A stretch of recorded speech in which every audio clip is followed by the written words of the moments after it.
Mr. Bone99 says, only once in 30 years has a team gone from 4th to 1st in the draft lottery, that being Florida in 2005. Mr. Bone,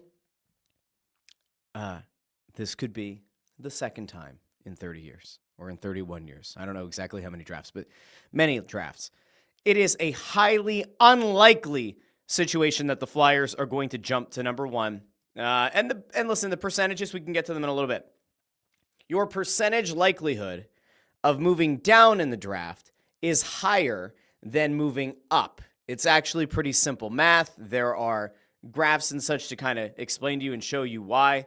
I saw a few people who claim to be hockey people who earlier today were bemoaning this on social media. I can't believe how stupid the NHL is. You finish 4th, you finish wherever you finish, and you're going to move down. It makes no sense. Well, there are more positions for you to move down to than up.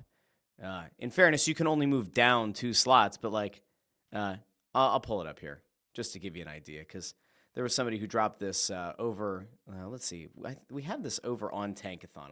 I'll walk you through it really quick, because this really is the thing that I think has people, especially hockey fans, especially Flyers fans, the most intrigued. As we're recording the show, it's just over 4 hours until they go live with the draft lottery. It's going to happen at 7 o'clock, and it's not going to be the thing like where they do the lottery balls in like some other room and then they come out and they just like pull the envelopes or pull the cards from the envelopes. They're actually going to do the drawing live on TV. So the teams are going to learn about it at the exact same time as all of us at home.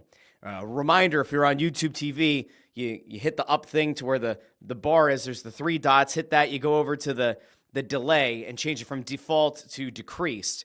And you'll have a better chance of seeing things happen, without the 8 to 10 second delay, depending on your internet connection and YouTube TV. But you want to make sure that you're as close to being able to find out when it happens as possible. Now, there are a lot of things, there are a lot of reasons that things are going to get kind of wonky tonight. And there are people who are obviously very worried about what it means for the Flyers. I will just point out the same thing that I've been saying consistently now for months. The Flyers now finishing and entering this draft lottery at number 4 means that the worst they could do is the number 6 pick. And in a draft that is widely considered to have 6 very good players, and then maybe a fringe 7th or 8th that could sort of be on that same level, you want to make sure that you're in the top 6. The Flyers cannot fall out of the top 6. That's your good news. Your bad news is, if you're looking at trying to move up to 1 or trying to move up to 2, you don't have a particularly great chance of that. And there is, of course, a very high likelihood, a high probability that you could end up moving down. Now, the reason that I mentioned before that, the way that this works is you have a higher percentage of going down than coming up. This happens across the board. And I'm going to show you a much more detailed, graph than some might be used to seeing. But it's just to kind of illustrate the point and illustrate why it is that, it is not a grand conspiracy against the Philadelphia Flyers. It's not a grand conspiracy against whatever team you watch. And if the YouTube algorithm pushed you here and you're a Sharks fan, all 5 of you, or you're a Blackhawks fan, or you're a Predators fan, or whatever, I'll just really quickly break this down for you. Let's take a gander over here real quick. So this is the percentage chances for each team of getting each pick. So the Flyers enter tonight at number 4. They have a 9.5% chance of going up to number 1. They have a 9.5% chance of going up to number 2. They have a 0.3 chance of going to number 3, which we'll explain in a second. And then you can see number 4, 15.4% chance, which is obviously higher than 9.5 or 9.5. If you were to add these two together, you have a 19% chance of getting one of the top 2 picks potentially, which still outweighs 15.4. Your highest probability is to actually fall 1 spot to number 5. And then your second highest odds are to fall 2 spots to number 6. But you'll see that this is mirrored out. The same general concept exists as you get a little bit farther down. Now, what you will also notice is that this 0.3. Let's talk about this. The way that the draft lottery is done, they do the lottery for the number 2 spot. They do the lottery for the number 1 spot. The most a team can jump that is in this draft lottery is 10 spots. So let's just say, hypothetically, Vancouver. Let's go to Vancouver. Vancouver has a 1.1% chance of moving all the way up to number 5. Why could they only get up to number 5? Because they can only jump up 10 spots. And 10 spots for them is number 4. Okay. They would actually get penalized. Like, if Vancouver were to somehow win the draft lottery, they can't draft number 1 overall. It is something that the league has instituted. You'll see here that for number 12 through 16, you simply cannot win the draft lottery and get the number 1 overall pick. If by some fluke, Calgary or a Vancouver, Utah, Columbus, or Detroit win the number 1 overall pick, they don't actually get that pick. They will slot down to the highest available spot. They'll do the draft lottery poll for the other top spot, and then everyone will just go in reverse chronological or in reverse order based on total points. So I don't know if that's like confusing to anybody or not, but the reason that the Flyers technically have a 0.3% chance is because in theory, you could have a team like Detroit jump, get what would be the number 1 overall spot, which you can't have. Instead, they get moved down to the number 2 pick. By virtue of them going up, the Flyers shift down. Like, it's fine.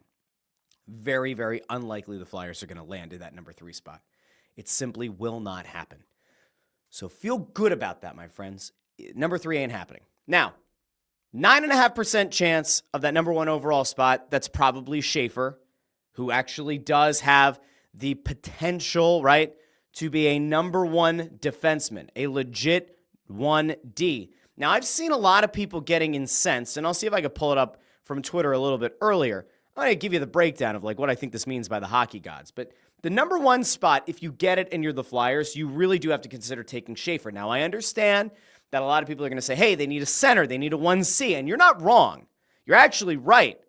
But if we're being fair about this team and what this team needs and what this team needs long-term to be a cup contender, they need a 1D, a 1C, and a 1G. They have none of them as of right now.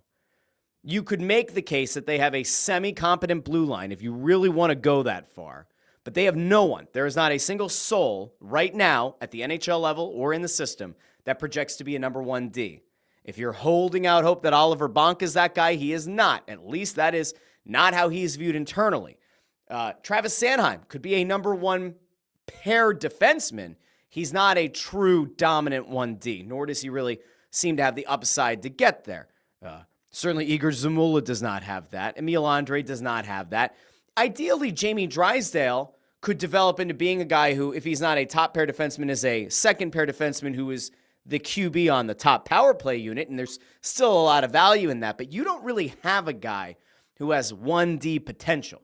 So if you get that number 1 pick, and if you believe Schaefer is going to be a number 1D, that's where you go. I will actually point out the fact that way back when, year and a half ago, the start of 2 seasons ago, Keith Jones, as part of the triad of people who came on to Snow the Goalie in the beginning of the year, really talked about the importance of that number 1 defenseman and how hard it is to find that person, how hard it is to find that number 1 defenseman, and how critical it is to the long-term success of your team to get it. So while most people will scream and yell that you need to take whatever the best center is or the best forward is, a lot of people say Misa, that's who they want. If you get that number 1 overall pick, you have to think about Schaefer. You'd be doing a disservice not to. And of the people that I talk to who do pay attention to these players throughout the year, attend some of their games in person, all that, the widely held belief right now is that Schaefer is the best player. He's probably the most ready to step into the NHL. Might not do it at the start of next season, but is probably the closest thing to an NHL-ready player in this draft of guys that are going to be taken in the top 6, let's say.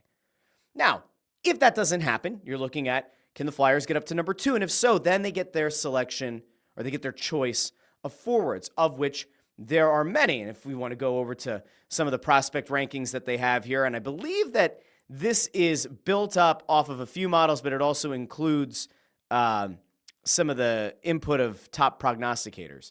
You have that idea of Schaefer. Now, again, Misa here, the way that they have this, where they have Schaefer and Misa in like kind of a category of their own, then Porter Martone, Higgins, Frondel, Denoye in tier 2. Again, That's still 6. Eklund, I've seen some people say could go as high as 4. And then McQueen is a guy who, like, it really depends. The frame is huge. 6'5" center. That's hard to teach. In fact, you can't teach 6'5". You either are or you're not. He has the back issue, and that could cause him to slide, which actually does lead me to something good that happened over the weekend in a Game 7 and something that could ultimately maybe pay dividends for the Flyers if McQueen were to start to fall. We'll come back to that in a second. So again, Schaefer probably the best player in the draft overall. If you're the Flyers and you need a 1D and you need a 1C and you need a 1G, beggars can't be choosers. I say take the best player available. You don't have to really worry about position at that point. Take the best guy on the board. Now, if it does end up happening that you get the number 2 pick and Schaefer's gone, take Misa. If you think he's the best center on the board, great. If they like Hagens and they think Hagens is good enough to be the number 2, fine. You're probably not going to trade down. If you were to get, and we can kind of go back over to the pick odds thing again. If you were to stay at number 4 or fall to number 5 or even fall to number 6, and we come back over to these prospects, and like let's say a Frondel is falling and he gets to you at number 5, you're probably still happy with that pick. Now, if you get to number 6 and your choices are Denoye, Eklund, McQueen, then you have a little bit of a tough choice to make. And this is where you're going to have to rely heavily on your scouts. I think if you fall anywhere in the top 5, this is consensus, that these guys are going to be, some version of this will be taken in the top 5. Now, there have been some mocks that have had Hagens fall to number 6. I think there were a couple more recently that maybe even had him falling a little bit further. But if you're a Flyers fan, the good news here is, even if the Flyers were to fall, even if they were to fall out of that top 4, or they don't get to number 1, they don't get to number 2, the weird 0.3% chance of them getting to number 3 doesn't happen, they don't stay at number 4, they fall to 5, or they fall to 6, you're still going to get a really good player. And we aren't going to look back at this and say, oh, those damn Flyers, they went on a run with Bradshaw as coach, and it cost them the legitimate opportunity to get the number 1 overall pick. If you just pay attention, like if you want to go crazy like that, and you want to look at the 8-point differential between Nashville and the Flyers, and you look at the Shaw little bump after the Torts firing, and you decide to drive yourself nuts, keep in mind again, 11.5% chance of number 1, 11.5% chance of the number 2 overall pick. It doesn't fundamentally change everything. Now, I'm sure if somebody jumps, we'll all freak out. If Pittsburgh somehow jumps up to 1 or 2, we're going to hate it. If the Rangers, or if the Islanders, rather, were to jump up, we'll probably hate it. If Boston somehow gets one of the top 2, we'll hate it. That's just to give you a general overview, though, of like, this is what's on the line for the Flyers tonight.